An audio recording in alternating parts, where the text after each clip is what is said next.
इस विशेष पेशकश में हम बात करेंगे बांग्लादेश की, उस देश की जो अपनी कारगुजारियों के चलते इस वक्त बर्बादी की कगार पर खड़ा है। अर्थव्यवस्था चौपट हो रही है, कानून व्यवस्था बुरी तरह चरमरा चुकी है। अच्छा, जो राजनीतिक प्रतिद्वंद्विता है वो इस समय चरम पर है बांग्लादेश में। जो नफरत है राजनीति की, एक नेता और दूसरा नेता जो एक साथ चले थे लेकिन चुनाव से पहले अलग अलग हो रहे हैं।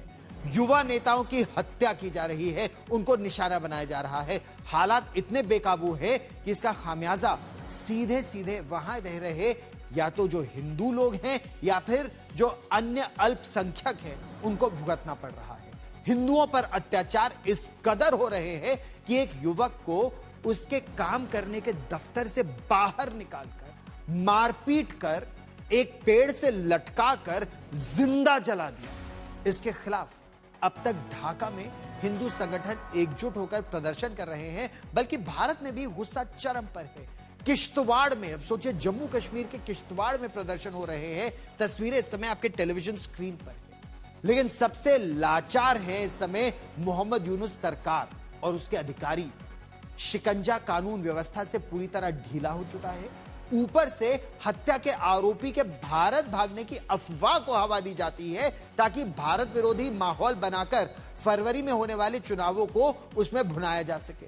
अभी युवा नेता शरीफ उस्मान हादी के हत्यारे गिरफ्त में भी नहीं है। कोई सबूत नहीं है कि वो भारत भाग कर आ गए। आज यानी सोमवार को एक और युवा नेता पर मुंह पर गोली चलाई गई। उसकी हालत इस समय गंभीर बताई जा रही है। हुकूमत की हड़बड़ाहट से आफत में आया बांग्लादेश, अपनी नाकामी भारत के सिर मढ़ रहा बांग्लादेश, बर्बादी की कगार पर पहुंच रहा बांग्लादेश। न नीति न नीयत। इसका नतीजा यह है कि बांग्लादेश के हालात दिन ब दिन बदतर होते जा रहे हैं।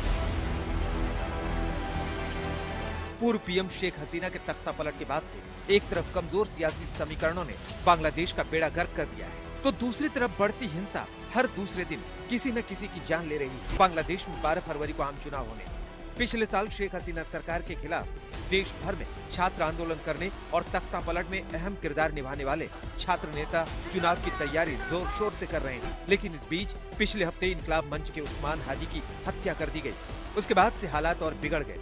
उनके समर्थक जगह जगह प्रदर्शन कर रहे हैं और हत्यारों को पकड़ने की मांग कर रहे हैं। उस्मान हादी की हत्या की जांच अभी किसी नतीजे पर पहुंची भी नहीं कि सोमवार को एक और नेता को गोली मार दी गई। नेशनल सिटीजन पार्टी की खुलना इकाई के प्रमुख मोतालेब सिकदर को उस वक्त गोली मार दी गई जब वो अपने इलाके में चुनाव प्रचार कर रहे थे। आर्थिक, राजनीतिक और कूटनीतिक इन तीनों ही मोर्चों पर बांग्लादेश की यूनुस सरकार पूरी तरह नाकाम रही है और अपनी इसी नाकामी को छुपाने के लिए उसने अब झूठ का सहारा लेना शुरू कर दिया। हादी की हत्या के बाद इस अफवाह को हवा दी गई कि हत्यारे भारत में जाकर छिप गए, लेकिन कुछ ही घंटों में इस झूठ का पर्दाफाश हो गया। अब ढाका पुलिस साफ साफ कह रही है जिस संदिग्ध हत्यारे फैसल करीम मसूद की तलाश की जा रही है उसके बांग्लादेश से भागने की कोई जानकारी नहीं मिली है। सियासी हत्याओं और गोलीकांड का सबसे ज्यादा असर बांग्लादेश में रह रहे हिंदुओं को झेलना पड़ रहा है। हालात एक बार फिर बेकाबू हो रहे हैं और ये सियासी गुस्सा हिंदुओं के खिलाफ अत्याचार में तब्दील हो चुका है। एक कोरी अफवाह की वजह से दीपू चंद्र दास की जान चली गई और जगह जगह हिंदुओं को निशाना बनाया जा रहा है। इस बीच हादी की हत्या से जुड़ी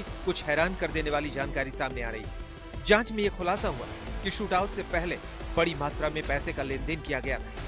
मुख्य आरोपी करीम मसूद के खाते में जमा 67 लाख रुपए को सीज कर दिया गया है।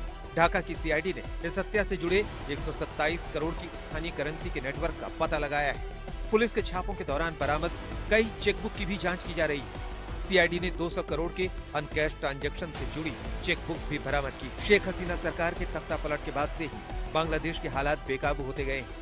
बार बार पाकिस्तान की गोद में जा बैठने वाली यूनुस सरकार की कमजोरियां अब चुनाव से पहले देश को हिंसा की आग में झुलसा रही है। ढाका से आशुतोष मिश्रा के साथ आज तक ब्यूरो।